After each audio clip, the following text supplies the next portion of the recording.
Good afternoon, everyone. I'm Cheryl Durant, and I am the board president currently of Just Food. I am also an urban farmer in the New York City landscape, working on projects in both the Bronx and Queens. Thank you all for joining us today. Our focus today will be core groups, engage in your core group, succession within your core group, attracting new core group members, and hopefully we'll have a lively discussion between us here at Just Food and farmers and CSA groups, so we can hear about others' best practices and learn from each other. I'm going to pass it over to Shari Ruckle, who will introduce herself and talk a little bit more about what the run-off show is going to be for tonight. I hope this workshop or this forum will be meaningful to everyone. And thank you again for joining us. Thank you, Cheryl, and thanks again to everyone for joining. I'm Sherry Rickle. I'm one of the core group members of the Brooklyn Bridge CSA. I'm also a member of the Just Food Advisory Committee. And I would invite you all to go ahead and, if you would like, put your name in the chat. Your name, pronouns, mine are she, her, either your affiliation if you're with a farm or a CSA or another organization. Any concerns that brought you here specifically, feel free to share so we can make sure we're addressing. We want this to be, make sure everybody's covered, but also we've got John who'll be making sure the chat is worked into the conversation. And then I would like to intro Ruth Katcher, who's also on the advisory committee with me. And we're going to be presenting to you this evening. So Ruth. Yep, you're unmuted. Thank you. There you go. Okay.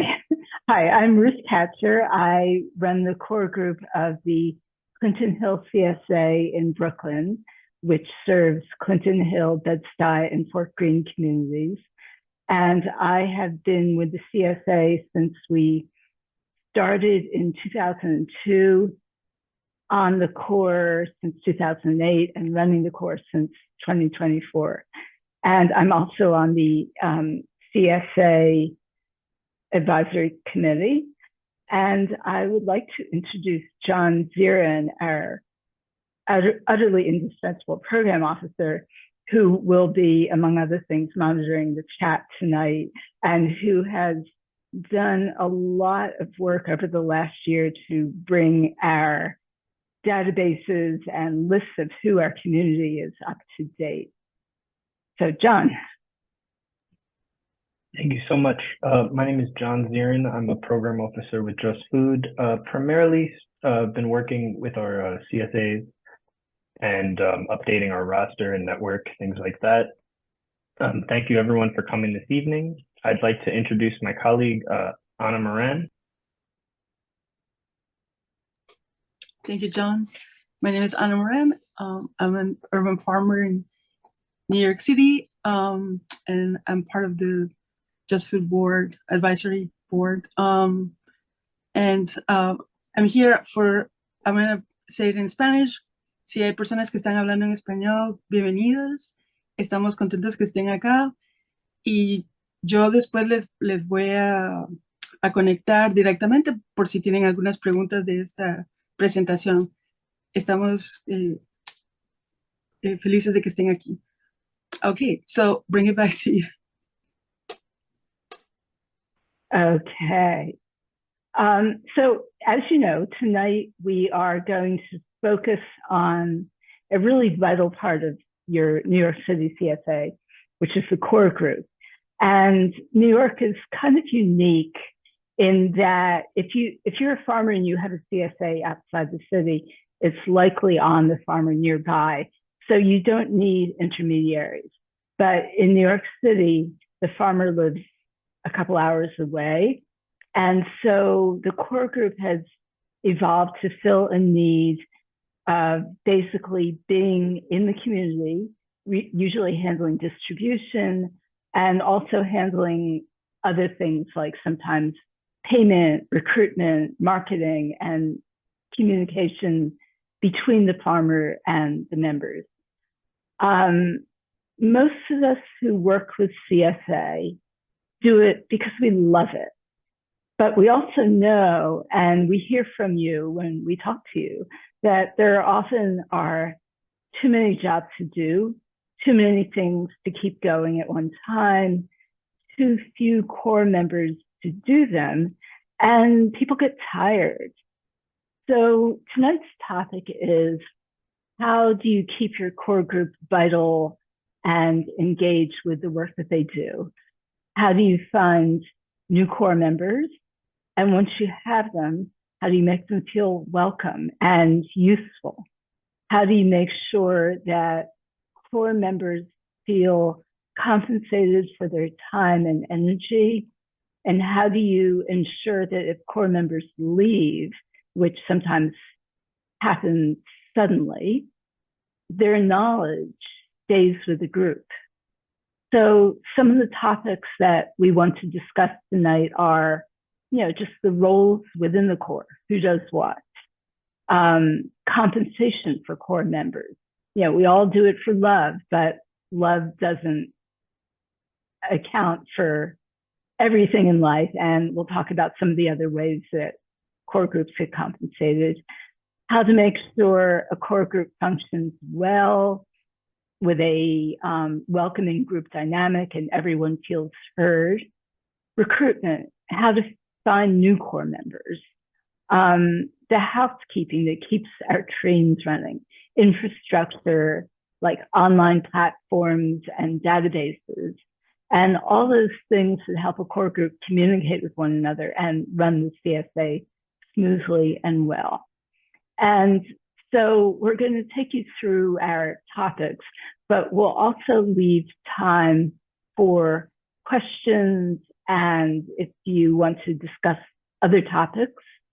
And since we know that many of you on the forum tonight are experienced core members, we also invite you to chime in with comments about what is or what is not working for you. And we will certainly leave time at the end so that we can open up the discussion. Just as far as the way we'll work through the slides, either Sherry or I will present the topic on the slide. And then because we have learned so much through our discussions about how our CSAs operate, we'll also leave time on each slide for whoever is not presenting to speak up if they have thoughts. So, and again, leave your questions or comments in the chat, and John will keep an eye on that, and we'll either choose to break the rhythm and jump in with a question or hold it for the end when you'll have a chance to ask. So that's it. Unless someone has a question now, or Sherry, unless you want to add something, we could actually get started.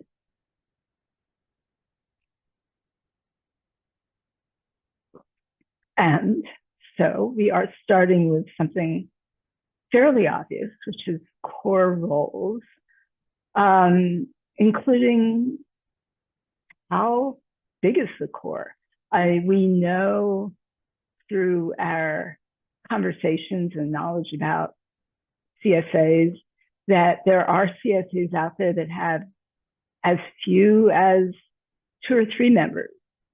And there are also enormous ones that have, up to 14 or so core members. I have the sense that a median is probably 5 or 6 core members for a CSA that might have between 50 or 70 members, but there are exceptions to every rule. And we also know this can change over time. Sometimes core members will leave and just not be replaced because nobody has the time or the energy to recruit. Sometimes as CSAs grow, they realize they need more help, and so they add core members.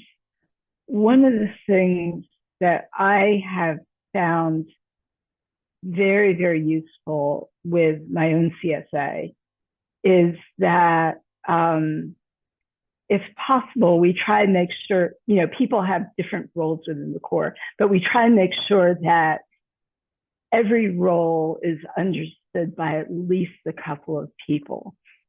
So that, for instance, the person, even though one person has the role of overseeing the member volunteers, there's someone else in the Corps who knows how to use the software and get information out to member volunteers, just so that if somebody leaves quickly or if somebody has conflict during a period of time during the season, someone else can jump in and make sure things get going.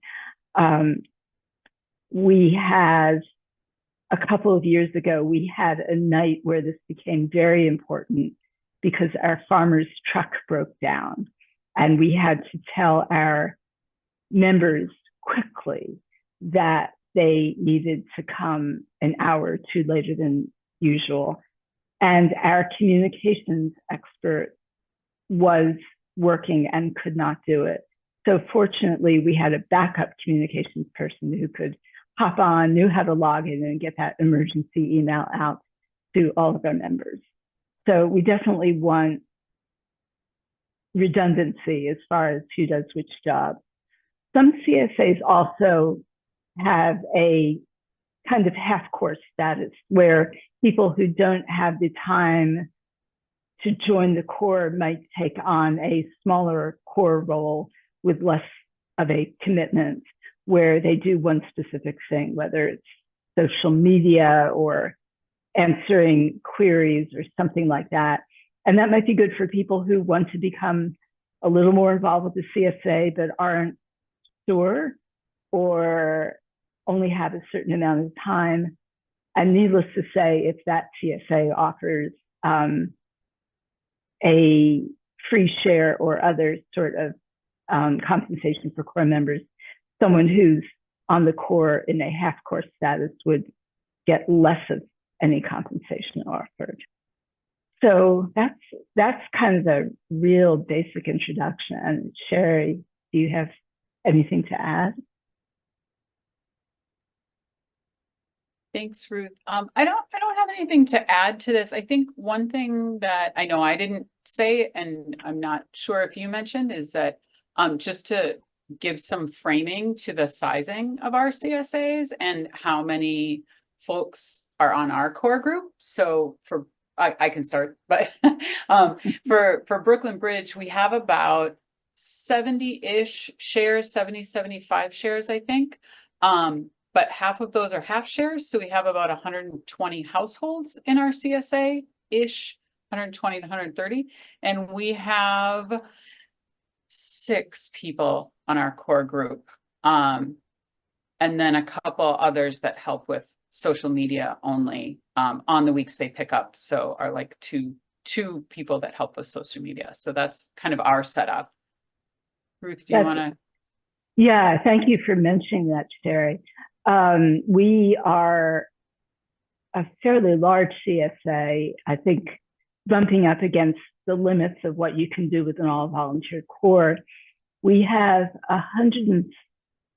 maybe 140 membership, but because we have many, many half shares, we have probably well over, I'm going to say 220 households maybe.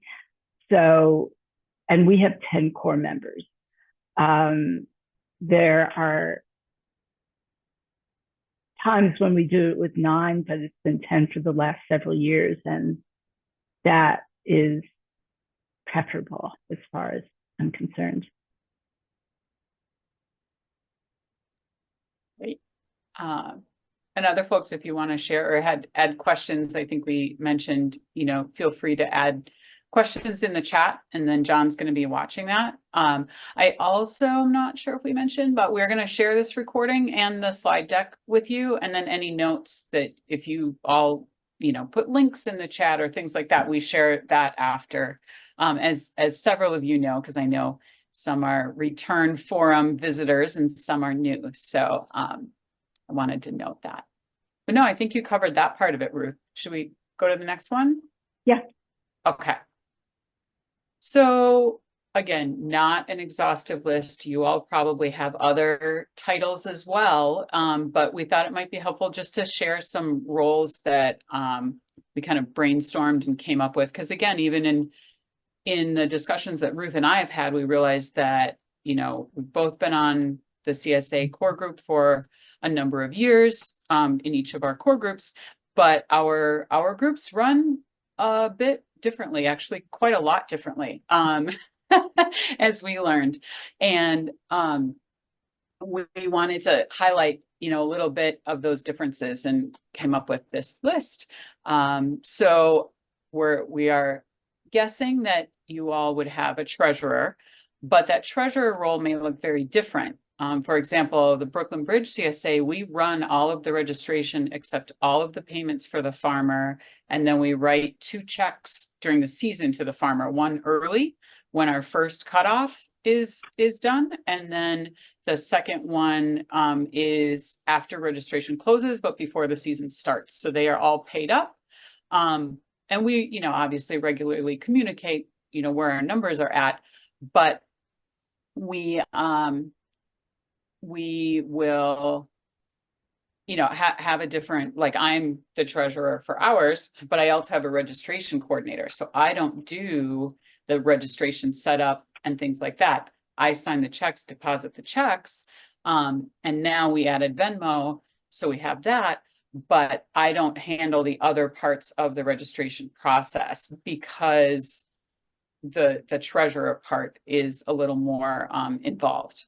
So that's just, again, one option.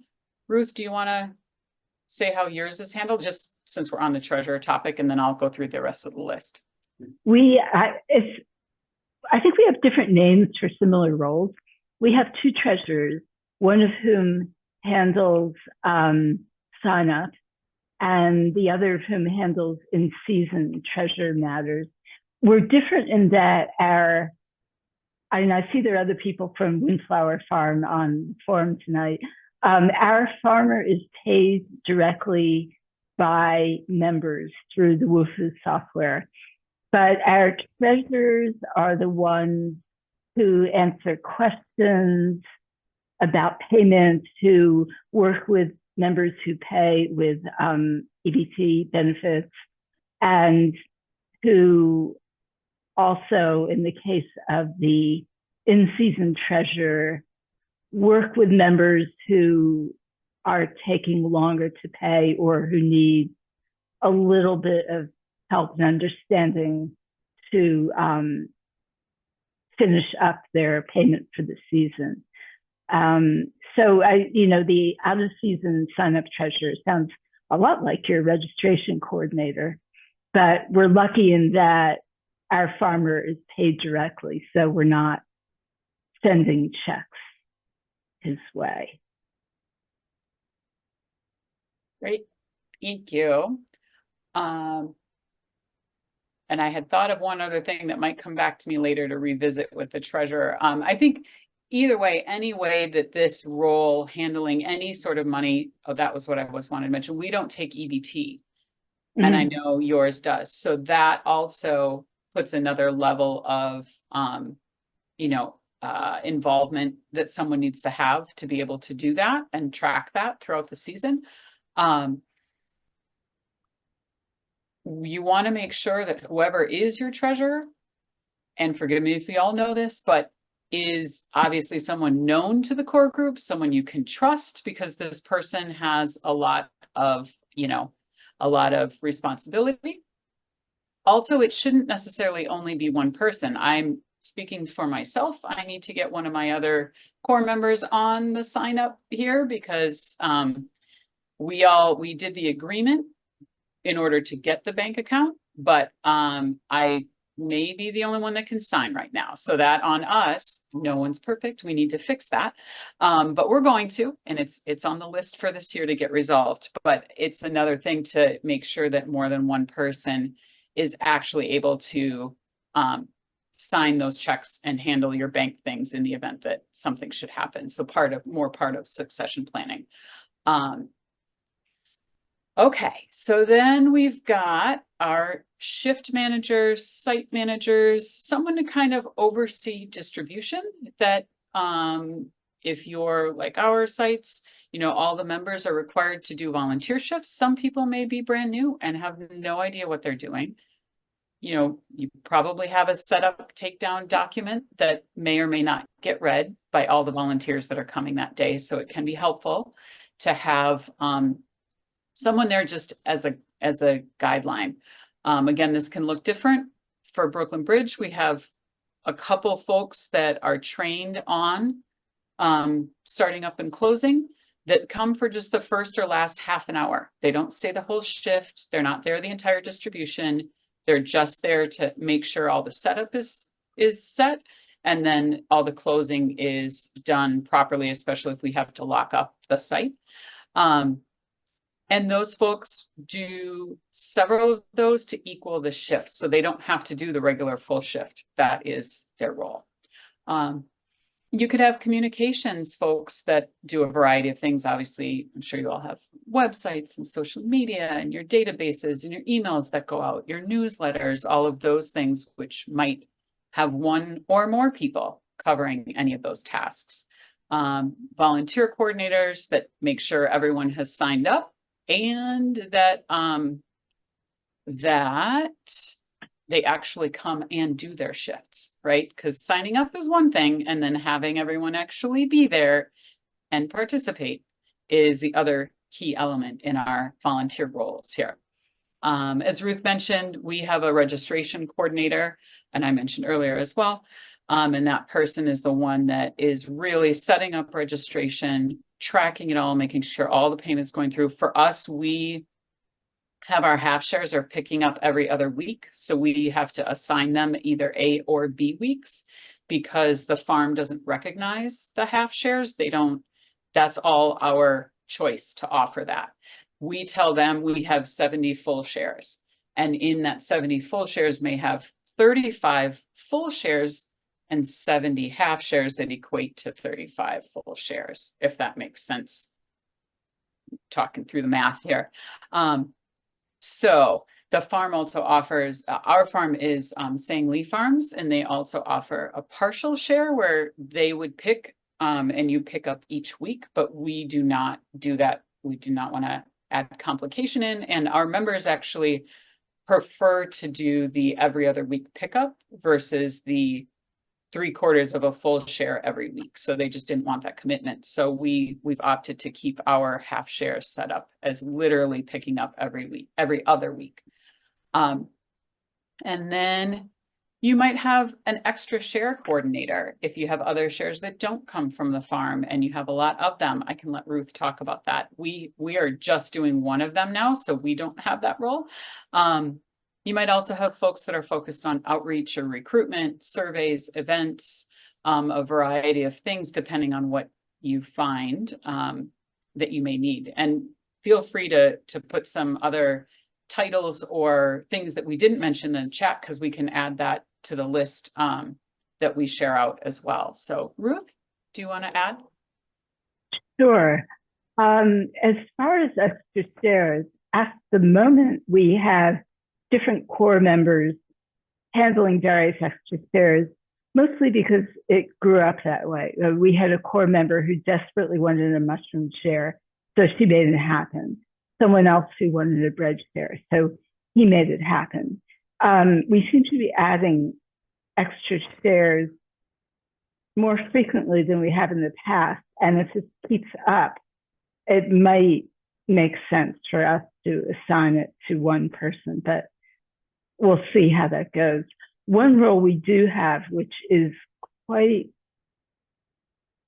helpful, is outreach coordinator. And this is a person who, it's sort of a grab-off role, but it's an important one. They do our end of season surveys, so we find out what the membership thinks. She also is the primary contact person with the the nonprofit that hosts us. I set it up at the beginning of the season, but then she's really the point person for any concerns they have. And she's also charged with looking for ways to partner with other neighborhood groups. So to partner with groups that would help us bring in low-income members, because that's something that we're actively trying to expand. And that has historically been a difficult form of recruitment in our hotly gentrifying neighborhoods. So she is sort of laser focused on reaching out and seeing if there are nonprofits that we could partner with to bring in members who might be eligible for SNAP EBT, or just making sure we're hitting all the people who live in that community and not just the more affluent ones. And that role also is charged with doing things like supporting members who might be low income. So, if you're working with a group of people who are formerly homeless and you want to send recipes, make sure the recipes we're sending are appropriate to someone who may not have much cooking equipment. So that's a role that I have grown to think is really, really important. I think that's about it. One thing, Sherry, I don't know if we want to make this clear also. My CSA members pick their share from bins. So, we boxed shares during the pandemic because that's what our farmer preferred. But for most of our time, and including now, the farmer sends down everything loose in bins with notes about, everybody gets 4 ears of corn or 1 bag of onions or whatever, and members pick. But I think your CSA doesn't do it that way. So that might be something to mention. We were the same as you. We did it that way. And then during the pandemic, we did bag shares. And then we sort of slowly transitioned out and did some pre-bagged and some pick your own. And then this year I was trying to go back to no extra plastic needed. So we are back to also everybody picks their own and nothing is pre-bagged or boxed.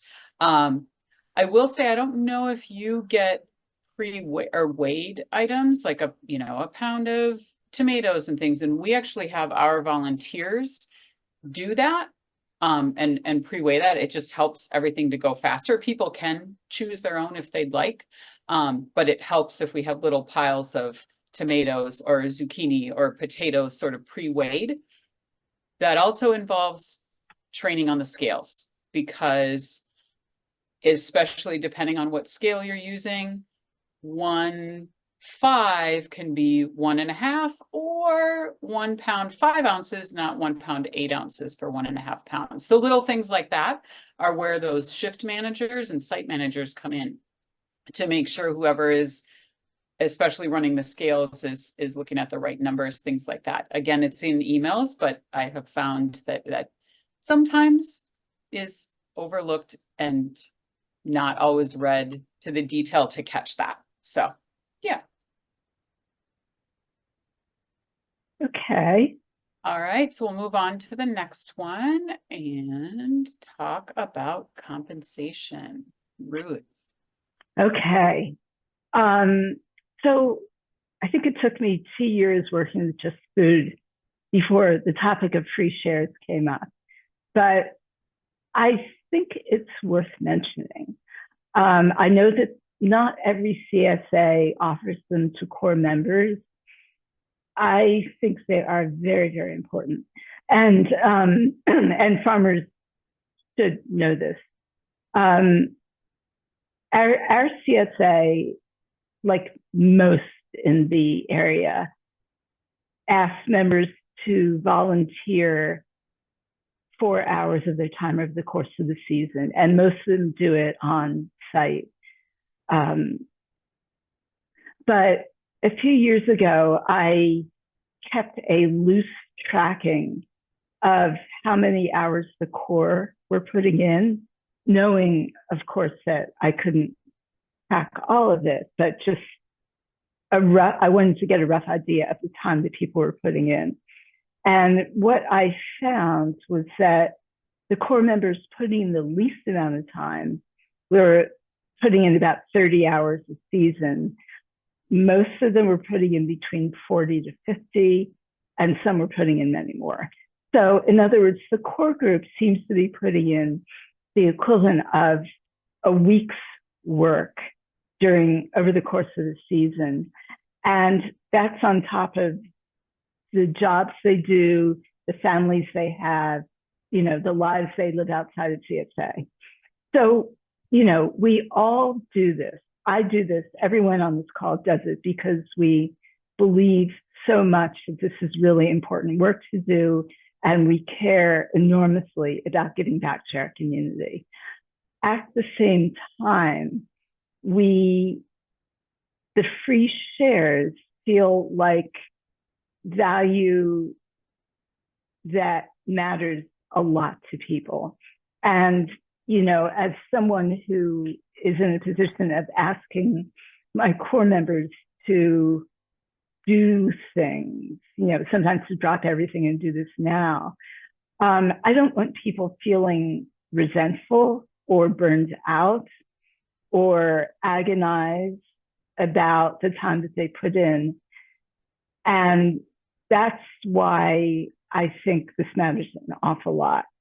And, the other issue that's important is that, as we said at the beginning, outside the city, most, if not all CSAs are on a farm or somewhere close by the farm. And if there are people helping sell the produce, they're paid, just as, for instance, the people in the green markets are paid who sell the goods there. So the farmers they would have to be paying somebody to do some of the work. And, the volunteer work that we ask our members to do and that we ask our core groups to do has real marketplace value. And so if farmers are not already giving free or discounted shares, then they should think about why this should be baked into the model. It really, really matters.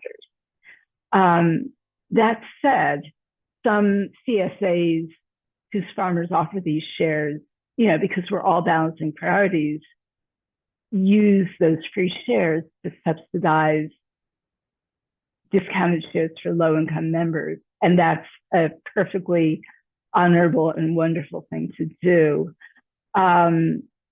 But offering to the core a discount or a free vegetable share, and I don't know of any CSAs that give discounts on add-on shares like fruit or eggs or whatever, but it offers stability to the core.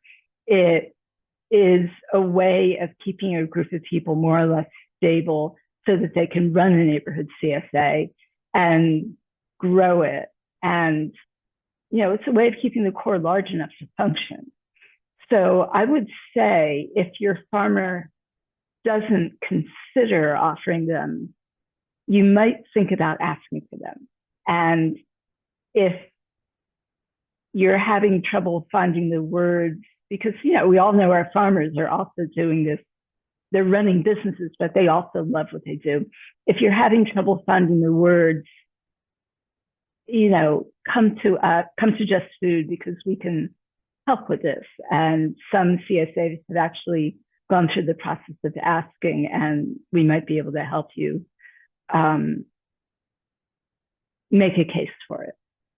Do you want to add to that, Sherry? I think the only thing I was going to highlight is that sometimes it's just a discount on the veggie shares. And, that works for some folks too. And then some of our, like our social media folks, they're not in the realm of the actual core group because they're their involvement each week is limited. They don't have to do the regular hours per season, the full shifts, because they're, gonna send a quick social media and it's just, post at least once a week when you pick up and you're good. And that's just that alone is helpful. And so that's a good balance for us. But yeah, we do get one free share for every so many veggie shares. And we, like Ruth had mentioned, are one of the ones that do the, we put that into our scholarship fund for folks that need the payment plan, or we have a whole sister CSA program with Crown Heights, who also shares our farmer. And they offer a number of different payment options, EBT one of them, and having a revolving loan fund. So we end up being able to support their revolving loan fund so that puts less stress on them having to do as much fundraising as well. So if we find that we have extra, we will share it with them, because part of the taxing without going into the bank account is the whole, like, basically being a nonprofit where you can't really have all this extra money, otherwise you have to start paying taxes on it. But that's another forum. But we can talk about that later. And I will answer the quick note because it was just to me, and I'm not good at multitasking on Zoom. It's okay. The question was about the social media posts leading to new members signing up. I would have to actually go check through because I've been terrible at doing it, which is why I wanted more folks helping. So this past season, I'll have to see how we did with that. One of the other things, I want to take one step back on off of the compensation, but I wanted to mention earlier on with the different setups of registration is that once our registration is closed, we are not one that can extend through the season. And I think some people, depending on if their farmer is able to, if their farmer runs registration, they might be able to more easily add on folks, but we generally do not. So that's one of our more limitations. And then we start a wait list for folks. So if we did have people signing up from the social media, or have people interested, they would end up going to the website and seeing the wait list available. And then those are the people that I go to should a share open up, or maybe someone moves, then I have a list of people that I can reach out to help that member facilitate, passing off their share. So yeah, we keep a wait list for that specific reason. And then anyone off the social media would end up going on that until registration actually opens. So yeah. So a bunch of things all worked into one there. All right. Okay. Teamwork, cohesion. Yes. I'm just going to quickly go through, the core group. Ideally, you want to work as a team where people can support one another and where we can communicate effectively. My CSA does have regular core meetings. We usually have 2 or 3 in the spring in the run up to registration. And part of the reason we have a few is because this is where new core members might be coming in and we need to get them up to speed. And then during the regular season, we have 3 meetings. And,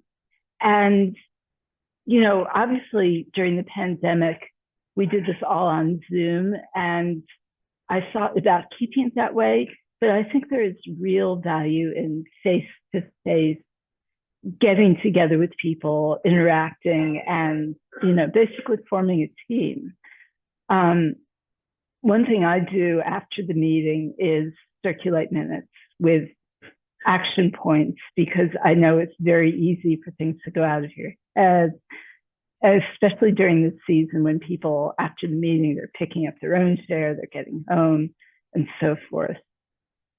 Something I've had to learn to do, I think there are a lot of CSAs, including my own as it was run by my predecessor and many, many others, where the founder or the person who's run it for a long time knows a lot, and it's so in their head that they don't always know to share it.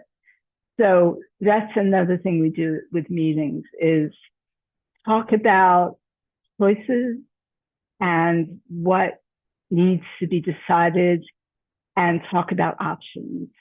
And, you know, sometimes there's absolutely disagreement about how to go ahead with things. You know, we've had an ongoing series of talks about pricing for high and low income members that has had real disagreement and over time. And yet we've had to figure out, you know, what is the real issue? What are the things that matter? Are there solutions that everyone can live with? And if a decision needs to be made, you need to say why. And this is something that makes people feel as if their contributions in the larger discussion are valued. You know, this isn't so much about the day-to-day details of running the CSA as it is, you know, for instance, in the beginning of the season when you're making bigger decisions. And one thing I try and be sure our core members know is that different people are busy at different times of the season. So, you know, whatever their title is, the person who does member sign up is super busy in the spring when people start signing up, or the people who monitor our wait list or who get welcome emails out at the beginning of the season, the people who have extra share assignments. All of them are very, very busy in March and April and May. But once the CSA is running, then the people who are busiest are the distribution managers who actually run distribution, or the volunteer coordinator, or our newsletter editor. And they're the ones, you know, making the trains run on time during the course of the season. And sometimes, you know, for whatever reason, either because members are new or because of any number of things that go on in people's lives, people get busy and overwhelmed. And when you see somebody not responding or freaking out, you know, that's when you offer help. When I started, I was a distribution manager, site manager, and all of us who had young children. So we were constantly staying off nights to deal with, you know, parent teacher conferences and things like that. And it was good to know that, you know, we could trust each other and people could take on work, could help with somebody else's workload if need be. One thing that has really mattered in keeping my course stable is that we started bringing in core members who were of different ages, so that, you know, there were a number of us who were, you know, had several decades worth of life, but then we started getting new core members in their 20s, and they knew stuff, like they knew how to design web pages, and they knew how to deal with databases that I'd never heard of. And this turned out to be just something wonderful and brilliant that helped keep our CSA vital, and also in the 21st century world that we've all landed in. And, you know, it gives me a lot of hope that, you know, when some of us who are older step back, we'll have people who really know this and care about it and are incredibly enthusiastic about it. So that's something I didn't know to look for, but it really has mattered a great deal in my core. And, you know, we had 2 new core members last season, and I realized they were really good at sending polished professional emails, and they were professional or are, but they were wanting to present as if they knew everything, and nobody knows everything, and especially not when you're new. So that was something I needed to remind myself to do, is to check in and say, hey, you know, do you know what's going on with this? And do you want some help with this? And that's true for everyone. You know, new challenges come up all the time, and we need to be sure that people are able to meet them. Something that matters a lot is just thank people constantly. I mean, people are giving up evening time and time with their families and time with work to do this, and they should be made to feel that their contribution always is valued. And plus it sets a tone that I hope, you know, that other people also do in their own behavior. You know, conflicts don't come up very often, but when they do, make sure you know what's going on and what to do about it. And then, you know, another way of making people feel appreciated is to highlight their role in the newsletter. We don't do this all the time, but periodically in our weekly newsletter, we've, you know, spotlighted core member of the month. And, you know, if it's a site manager, try to make sure it's when they're actually running distribution, so people can know a little bit more about this person. And also it helps, you know, if you meet the core in the newsletter, it might help you think, oh, maybe I could join the core. So those are some of the ways that we try and get our group to work together productively. And what would you add, Sherry? Oh, I think you covered it. I don't think I have anything to add here, and I'm also conscious of the time. Yeah. We just have a couple more slides, and we definitely want to open it up to, you know, a bigger discussion with all of us. So I'm going to move us on to the next. The next one is recruiting new folks. Again, not an exhaustive list on how to do this. We're not professionals at this.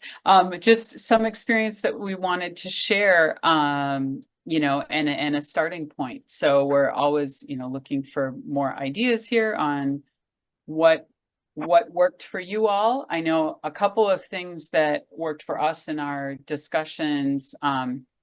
We learned, as Ruth mentioned, they do several in-season core meetings throughout the year. And on some of them, they invite all members to drop in and attend and have their questions answered and learn more about it and try to get some more involvement that way. You can ask in your newsletter or at your end of season survey if you do those, just, you know, sort of prepping yourself for next season. You could, for that matter, also ask on sign up. That's what we do. Again, because we can, you know, we have control on what questions go in sign up because we put it together. So we do ask that and then follow up, right? Like if folks are interested, engage with them, you know, interview them, talk with them, meet them, or divide and conquer with others in your core group. Maybe you have a list of folks that each person, you know, reaches out to a couple of them. Each member of the core group reaches out to a couple of potential core group members to learn more about what they're interested in, how much time they have, at what parts of the year, if they can sort of estimate that, because as we discussed, we all know that our schedules can fluctuate. There's also asking former members to suggest new folks if they're familiar with any of the, you know, current members that you have. Again, we'll reiterate that the treasurer is a very important position that should be, you know, well known to the core members as to who's controlling the bank account and the money. And then maybe you want to encourage core members to switch roles. Maybe there's something, you know, check in to see if they're still interested in the same thing, if they'd like to learn something else. If you've got enough people to like have two per role, maybe they can take on another role, you know, or support that role and learn more about it the next season or partway through the season, whatever might work for you. That was my quick list on this slide, but I know that it was a question on how to find some new members. And I think also one other thing that we didn't have on this list is just identifying what's needed. Like, do you need a new core member? Is there someone, it's always good to have, more folks that are aware of what's going on and how the CSA runs, but it's always good to maybe look at the workloads of each person and each role and see if someone needs more or it needs to be divided out. Maybe someone's doing your website, newsletter, and social media, and that maybe is a lot for one person to do every time the whole season. Just an example. So just sort of analyzing that as you go through. Anything to add, Ruth? No, I think you covered it. And I just wanted to say also with the last point and switching roles, this happens in my CSA when somebody leaves the core. I mean, we always say that if you like your core role, nobody's coming for it. But if somebody leaves, there's an opportunity to play musical chairs to the roles. And, sometimes somebody wants to take on the role of someone who's leaving, and that's fine. The only other thing is that site manager is one of those roles. Most of our roles as they exist now, because we're all online, can be done from anywhere in any place. Site manager, you need to be someplace for a certain period of hours. And so that in our CSA has most typically been filled by people who are self-employed or have some flexibility in their schedule. Other than that, yeah, these are great ways to recruit. Okay, thank you. I will move us on to how do you, make sure your succession planning is there? How do you sort of help ensure that all of your knowledge is shared and accessible by everyone as your core members come and go, right? So I love this. I cannot take credit for this, but Ruth's comparison. Back in the day, we had paper files and clipboards. I definitely remember, all our stuff was a lot more on paper than it is now. We had phone trees to contact each other. Had some email groups, but paper checks. We still have paper checks, but not as many. And then now, a lot of folks are using cloud storage or trying to. We're slowly getting into that personally, trying to use less, Excel sheets, more Google Sheets as we try to make it accessible to anyone that might need it throughout the season. And I'm thinking, specifically like our registration lists and our, emails, and we just kind of put everything in one Google Sheet that I used to send out to our, volunteer coordinator. Here's the list of people that need to volunteer. Here's this, where now I can put it all in one Google Sheet and access it at any time. A couple services we came up with that are potentials for doing this.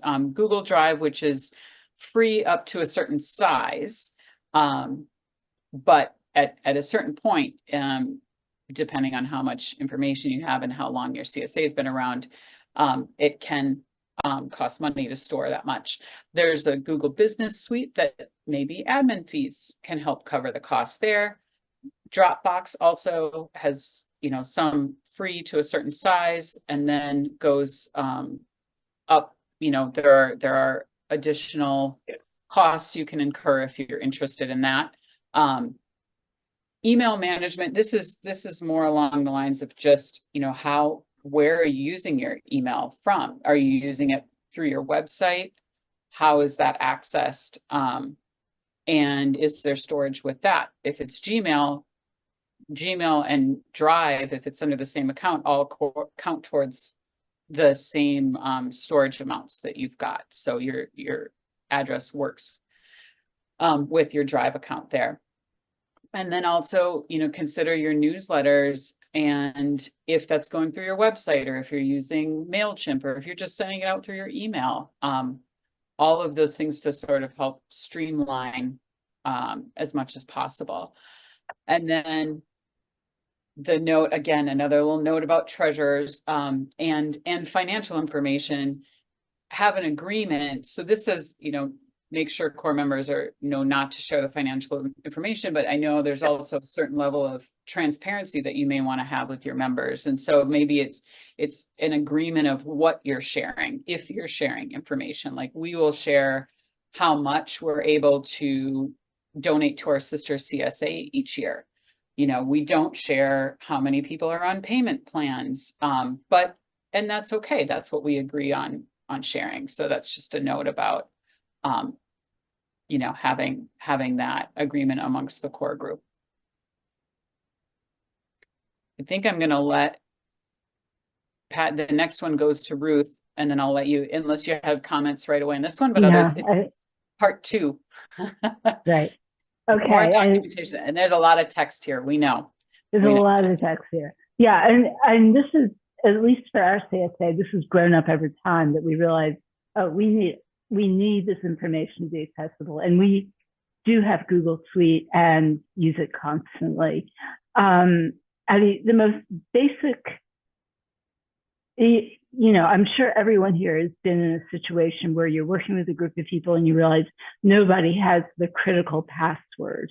So you need to put login information for all of your platforms, your social media sites, your websites, bank information.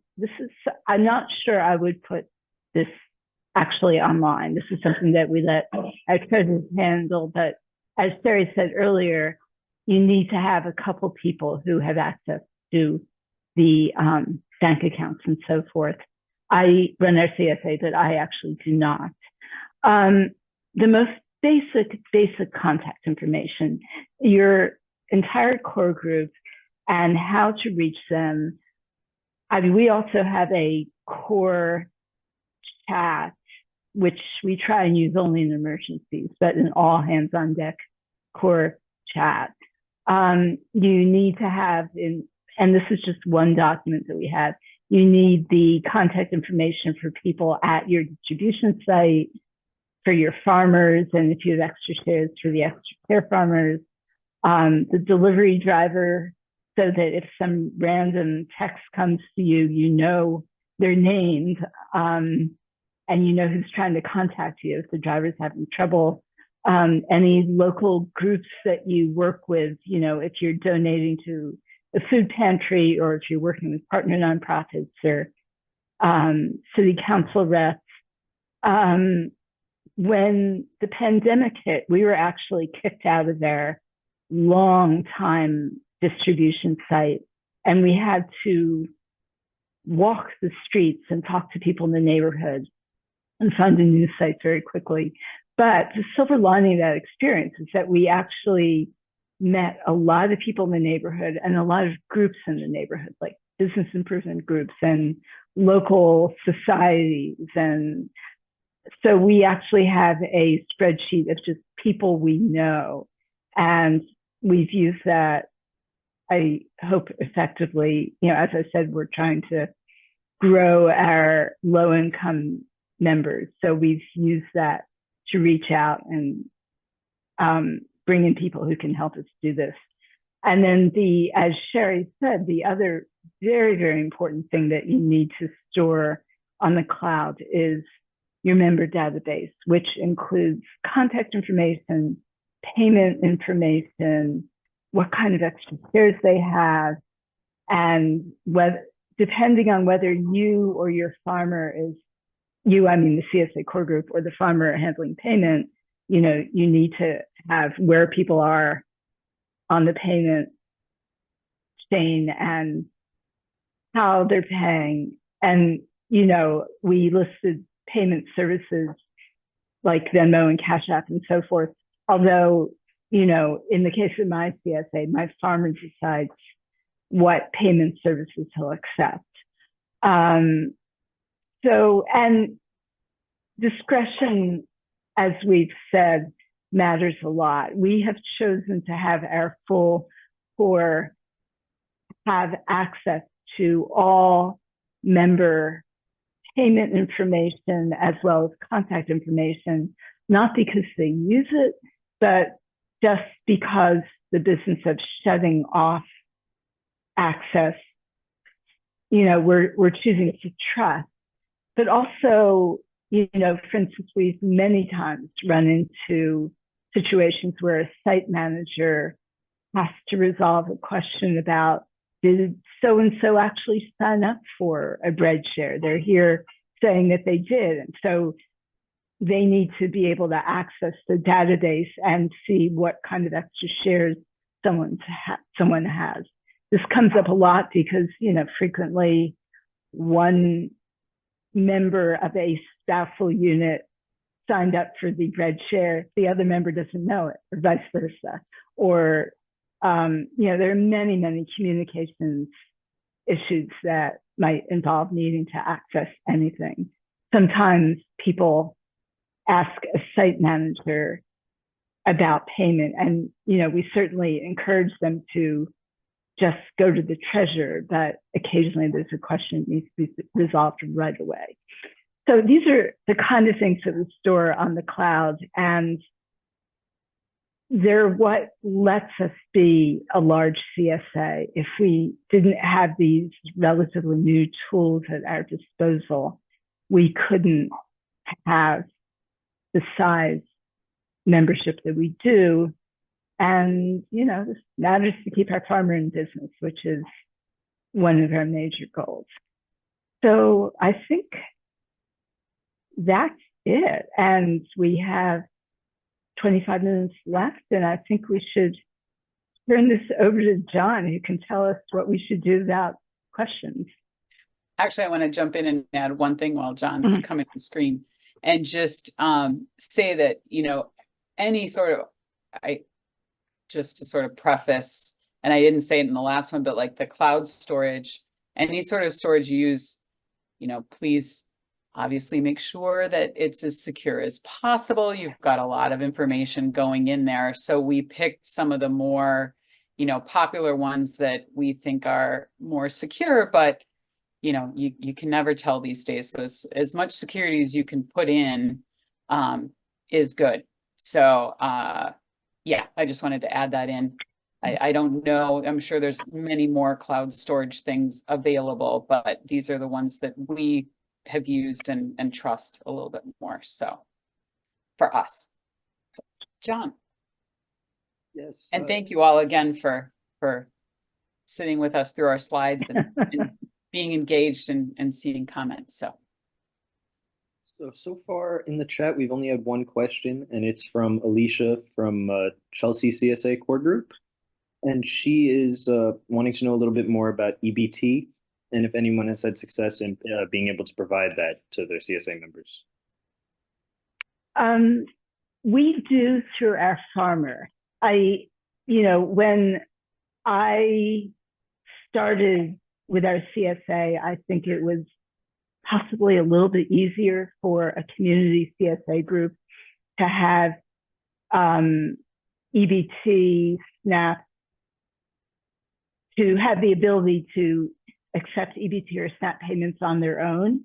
At this point, I don't think we could do it if it were not for the fact that our farmer is able to hold the SNAP account, and he holds it on behalf of his probably 8 CSAs.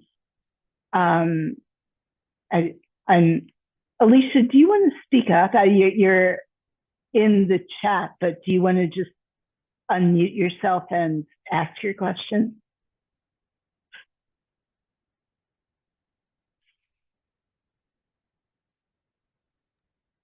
Oh, okay. Oh, great. I see. Now you've allowed me. Yeah, I see. Sorry. Hi.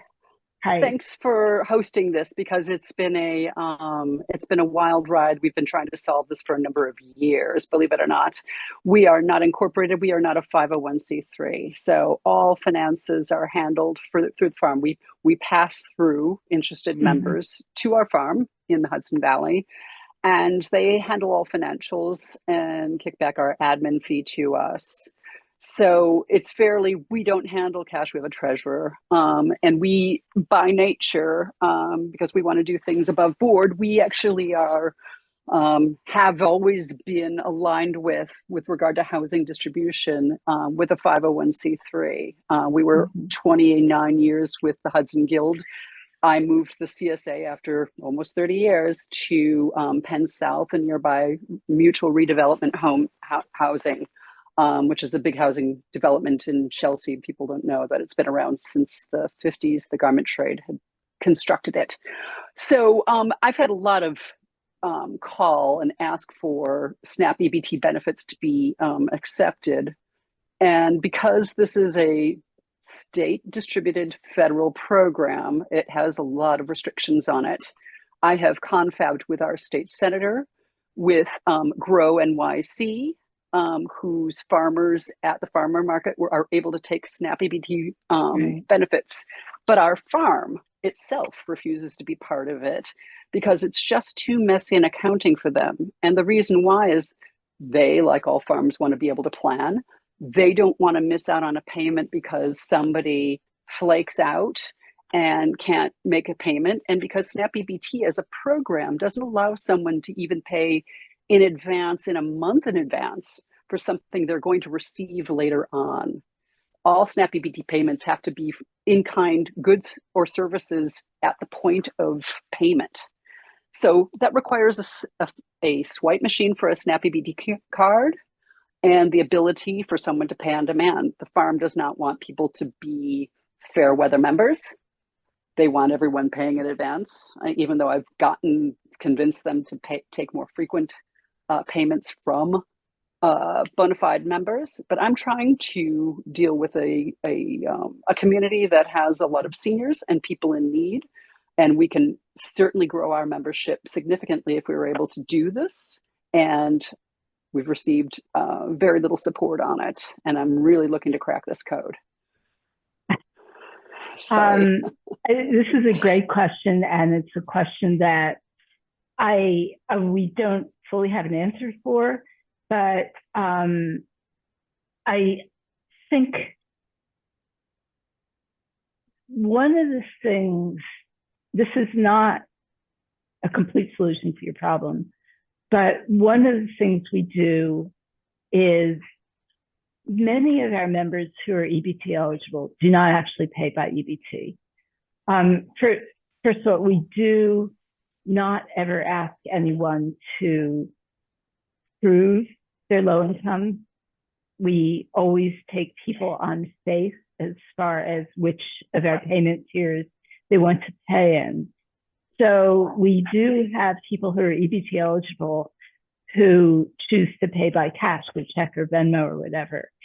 And we are fortunate, though, partly in our farmer holding the EBT account, but also because his bookkeeper is flexible, and we do a kind of tag team so that they're able to get a once a month payment from our EBT eligible members, and that covers things. So they only have to call in the payment once a month. As far as hacking the code to be your own sources an EBT account, I think it would be very, very difficult because, as you said, the core groups are, we're not 501c3s. We're not an actual recognized entity. I think the best way to go ahead would be to find a partner nonprofit that is willing to work with you on this and to do the application with you. I'm gonna share. Well, we are definitely housed by a nonprofit in Penn South. It's Penn South Social Services. They simply don't have the capacity to be able to, and they're not a food-oriented organization. Their fundraising is very specific to senior programming and to programming for people in need. And it's a capacity thing, I think, with them for the most part. they point back at the farm, and I'm in the middle saying, gee, you have people in your community who really need this. And, we'd like to welcome them as members. We have not qualified people in past by simply being in need because they have SNAP EBT. There was once upon a time an ability to take those payments through the Hudson Guild when we were housed there, but we are no longer housed there. Right. That's just a non-entity. So I'm looking to identify perhaps even another 501c3, another nonprofit who might be able to do that, but they'd have to probably be like you, like Just Food, food oriented and focused on the mission of getting, wider use of SNAP EBT, because honestly, we're not the model of Grow NYC or other orgs. Right. It's as you say, it's a very specific space to be in. Sarah.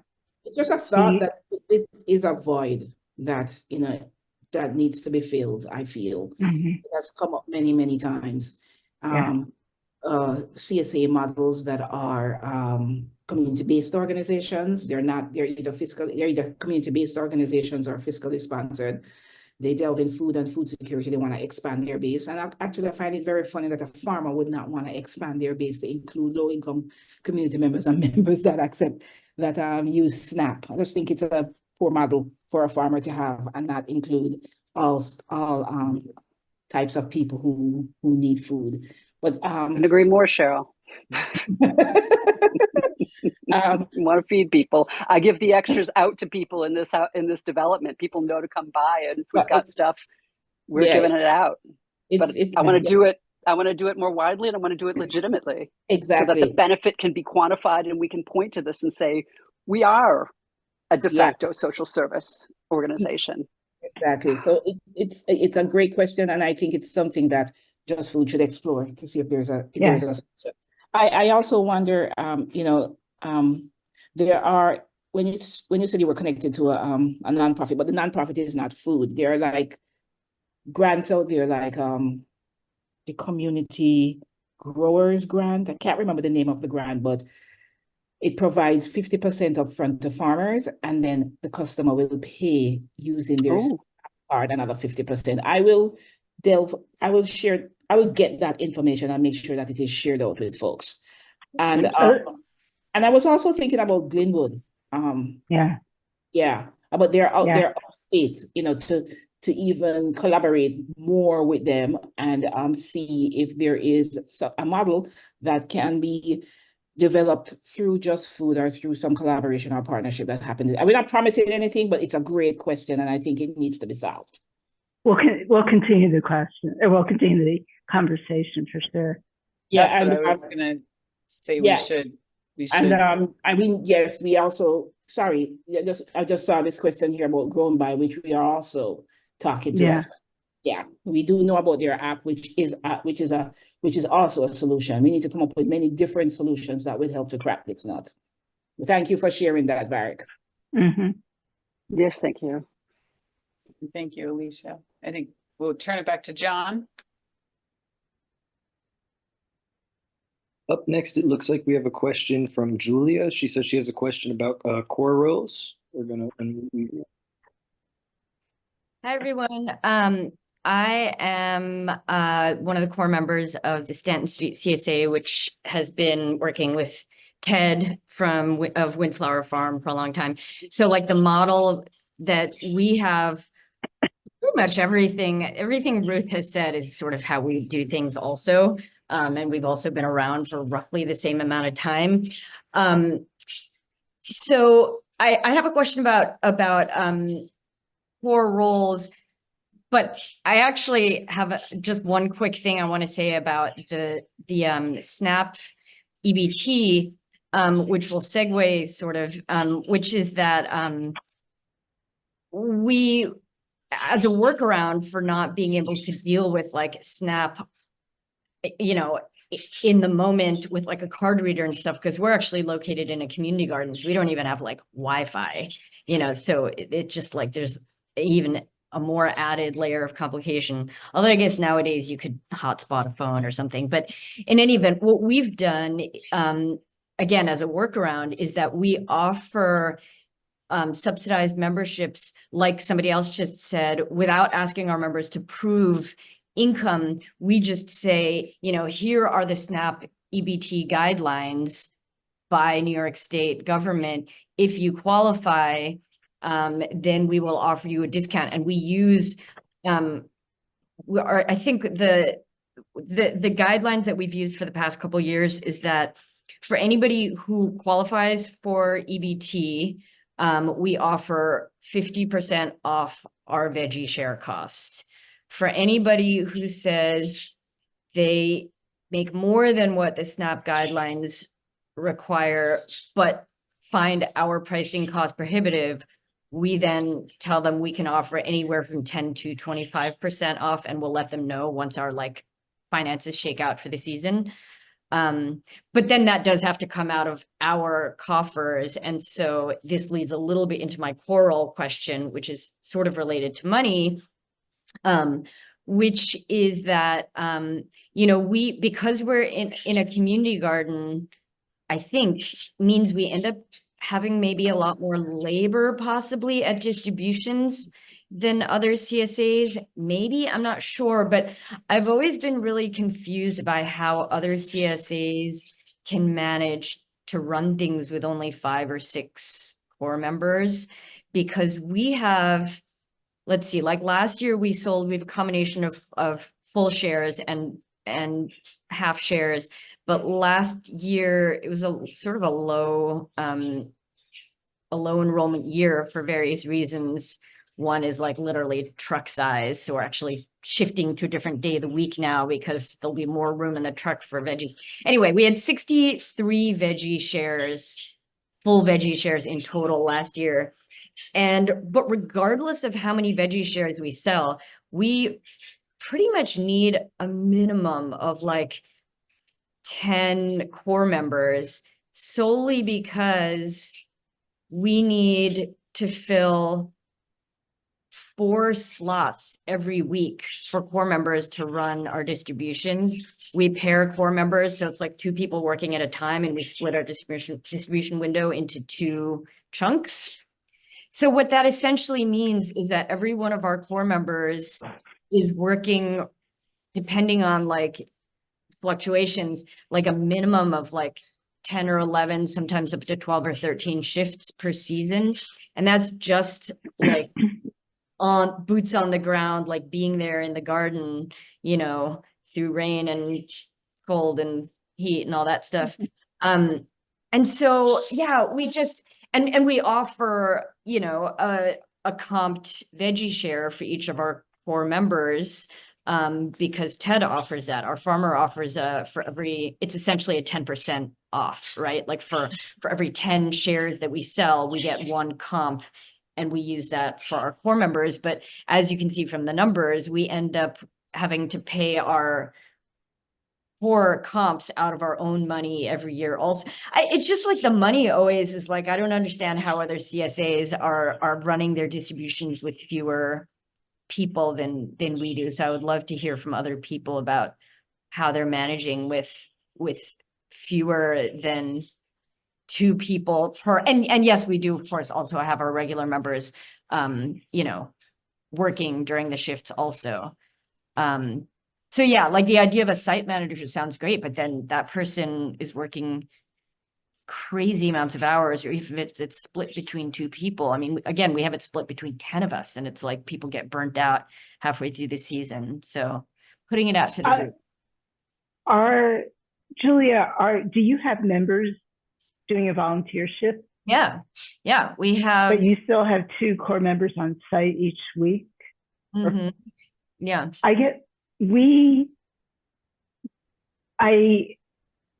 know we're larger, but we basically do the math at the start of the season. And, you know, if you have 100 members, then and they each do 4 hours, this is living inside the core, then this is 400 hours.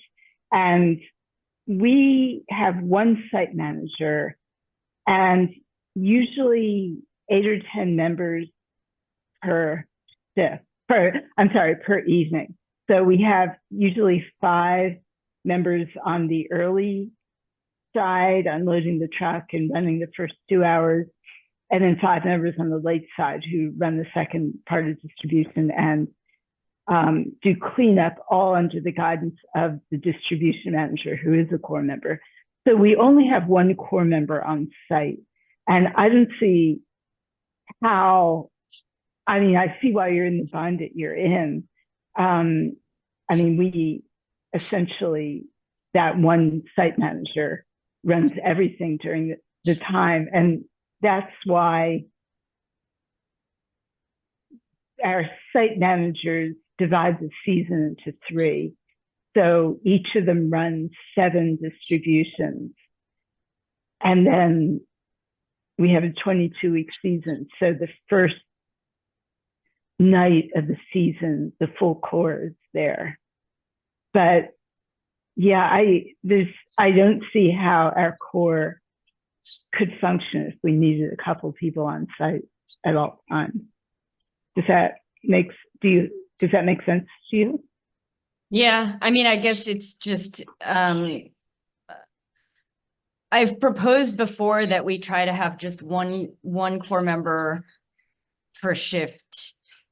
And I actually tend to work fewer in-person shifts because I do a ton of the other kind of behind the scenes-y computer-y stuff.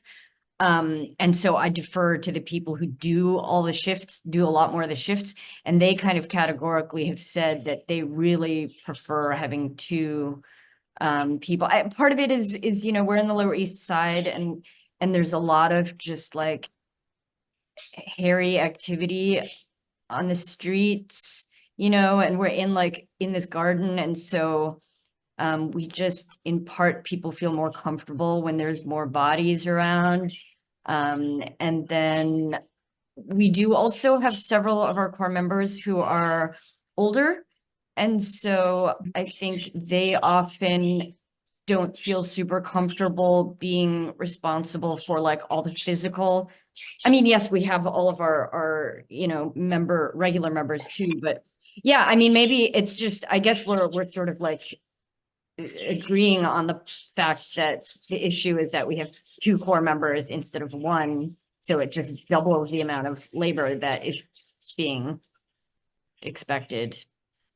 I just want to offer a quick counterpoint, which is that, so I am the site manager for Carnegie Hill CSA. We have about 100 members every year, except last year when we had maybe 70. We staff our distributions up a lot. So we have 1 core member who's responsible for 1 of 2 shifts. We have like an opening shift and a closing shift. And then I would say 4 to 5 core members work each shift, with the addition of member volunteers. And we have like 3 to 4 of those so that everybody can volunteer at least once. And I think the value of that is that not everybody is busy all the time, and our shifts are only like 2.5 hours. So people don't get burnt out as quickly and easily, and you end up cycling through like a lot of member volunteers. I guess our core group is like very social because they all tend to enjoy meeting people. But I also think, and like we have a lot of older people in the core group. It's nice to have them supplemented with like younger people who can't commit to the core group but can come in to do like 1 shift. So I guess what I'm saying is I see a benefit in having a lot of people at the site, and it helps divide the work so that people aren't like super stressed out at the end.